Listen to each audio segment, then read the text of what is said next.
வணக்கம் sir. CBCID விசாரணை மீது திருப்தி இல்லை, நம்பிக்கை இல்லை.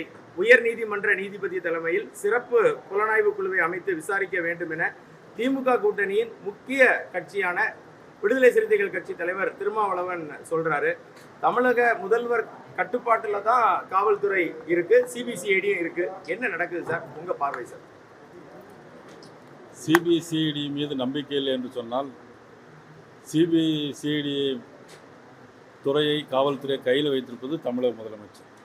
அப்படியாவது இன்டைரக்டாக தமிழக முதலமைச்சர் மீது அவருடைய விசாரணையில் நம்பிக்கை இல்லை என்று தானே அர்த்தம். அப்படி தான் நம்ம எடுத்துக்க முடியும்.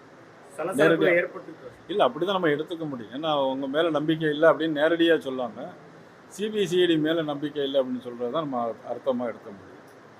ஏற்கனவே உயர்நீதிமன்ற கருத்தை சொல்லியிருக்குன்னா, தமிழக அரசு தன்னுடைய மக்களுடைய வரி பணத்தை வீணாக திமுக கட்சிக்கு பயன்படுத்துவதை அவர்கள் சுட்டி காட்டியிருக்கிறார்கள். ஏற்கனவே அரசு அதிகாரிகள், சீனியர் ஐஏஎஸ் அதிகாரிகள் உள்பட நிறைய பேர் அறிவித்திருந்தார்கள். அவர்களெல்லாம் நான் பெரிய பெரிய துறைக்கு அவங்கள பயன்படுத்த வேண்டியதை விட்டுவிட்டு அவங்கள இந்த மாதிரி திமுக கட்சியினுடைய கொள்வரப்பு செயலாளர் மாதிரி ஆக்கியிருப்பது என்பது அது உண்மையிலே உயர்நீதிமன்றம் கண்டித்திருக்கிறது. அது பேரை மாற்ற சொல்லியிருக்கிறது. அது வரவேற்கத்தக்கது.